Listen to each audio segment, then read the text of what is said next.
Assalamualaikum warahmatullahi wabarakatuh. Selamat siang teman-teman semuanya. Apa kabar Anda hari ini? Saya harap kalian masih dalam keadaan sehat walafiat dan selalu dalam lindungan Allah Subhanahu wa taala. Amin ya rabbal alamin. Nah, kali ini yang akan saya bahas adalah apakah gagal bayar di Julo, disebar data atau didatangi DC lapangan. Nah, ini seringkali masih ditanyakan oleh orang-orang yang saat ini ada yang galbay di pinjaman daring Julo. Nah, ini berdasarkan pengalaman saya dan berdasarkan pengalaman orang-orang yang sudah menggunakan pinjol Julo, sudah gagal bayar. Ada yang telat bayar 3 bulan, 8 bulan, telat bayar 1 tahun, 2 tahun, 3 tahun, 4 tahun, 5 tahun, dan seterusnya. Ya, kalau gagal bayar 10 tahun rasanya tidak mungkin karena Julo ini baru berdiri atau mendapatkan izin dari OJK itu sekitar tahun 2019.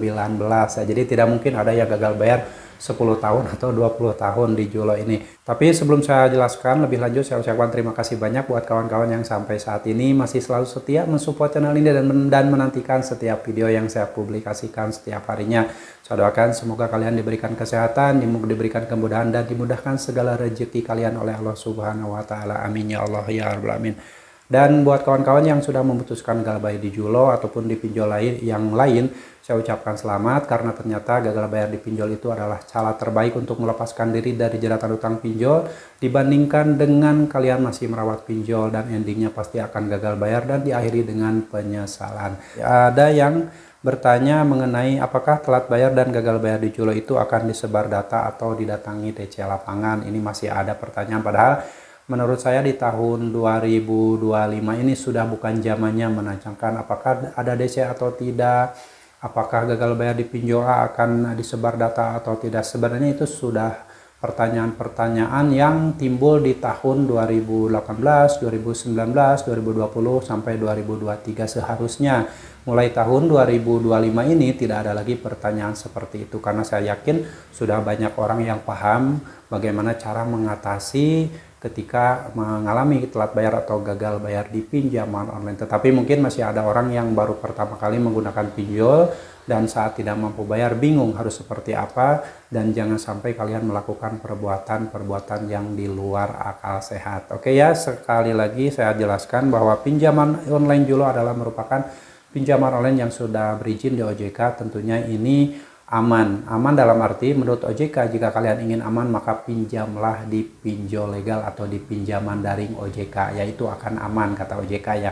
Dan bagaimana hanya ketika kalian menggunakan pinjaman online Julo dari tahun 2018, 2019, 2020 sampai sekarang, itu saat itu ketika kita pinjam uang di Julo itu tenornya ada yang sampai 3 bulan sampai 6 bulan, dan ketika pinjam uang 2 juta rupiah atau pinjam uang 4 juta rupiah, cicilan per bulannya itu sekitar 989.000 ya waktu itu. Untuk sekarang saya tidak tahu kalau misalkan pinjam uang 4 juta itu cicilan per bulannya berapa. Jadi buat kawan-kawan yang saat ini baru menggunakan pinjol Julo dan tahu berapa cicilannya, silahkan tuliskan di kolom komentar. Dan ketika telat bayar di Julo ini berdasarkan sharing dari pengalaman orang-orang yang sudah menggunakan Julo dan pengalaman saya pribadi, ketika telat bayar di Julo itu penagihannya dilakukan seperti yang lainnya, seperti pinjol-pinjol yang lain. Ada yang melalui telepon, chat WhatsApp, ada yang email. Nah, itu pola-pola penagihan yang memang pada umumnya dilakukan oleh DC pinjaman online manapun, termasuk DC pinjaman online Julo. Dan apakah ketika kita meminjam uang di Julo itu didatangi DC lapangan? Sebenarnya ini masalah DC lapangan datang atau tidak bukan kewenangan saya, bukan kewenangan si DC pinjol tersebut.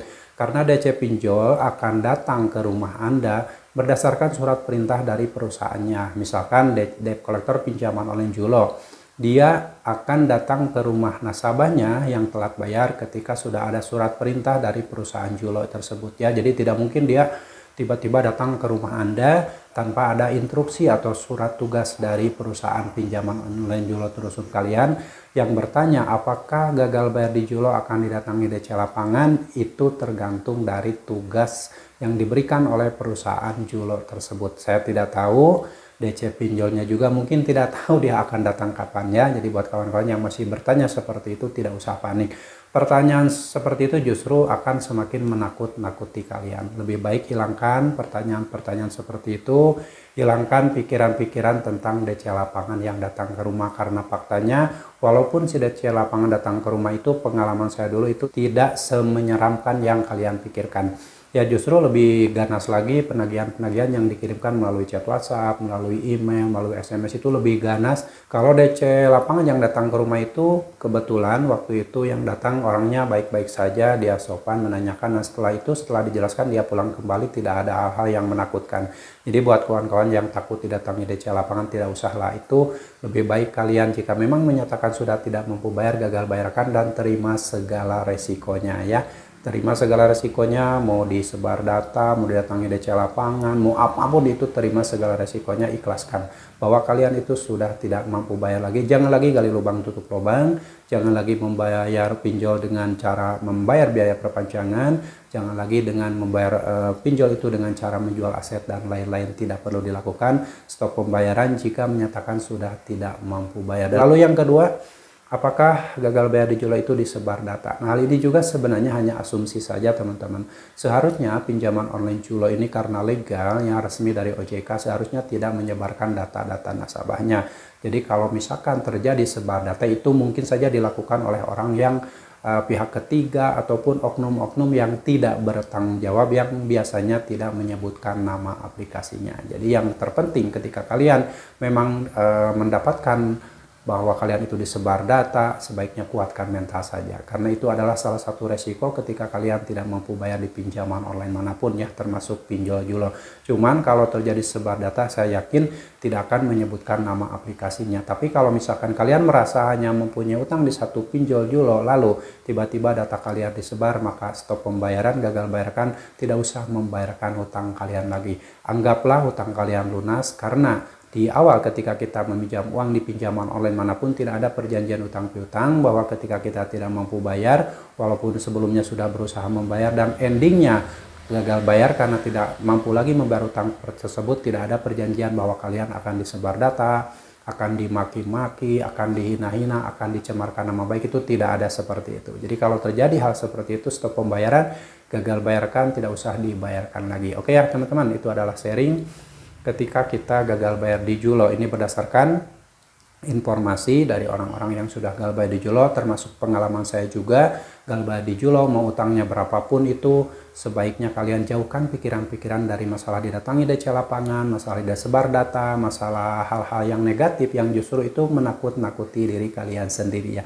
Faktanya gagal bayar itu bisa dilewati dengan mudah jika mindset kalian bisa berpikir dengan mudah. Tidak perlu berpikir hal-hal yang berat, tidak perlu berpikir hal-hal yang belum tentu terjadi. Fokus saja dengan apa yang kalian lakukan, fokus saja dengan apa yang kalian kerjakan.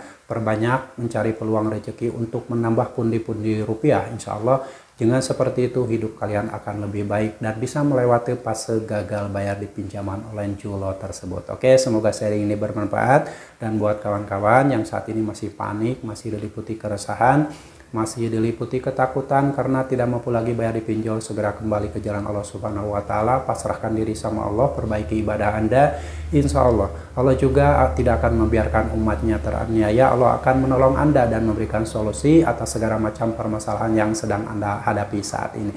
Oke, yang pasti kalian harus tetap semangat perjuangkan masa depan kalian, perjuangkan masa depan keluarga kalian. Jangan pernah lagi memperjuangkan pinjaman online. Sampai jumpa lagi di video saya selanjutnya. Wassalamualaikum warahmatullahi wabarakatuh.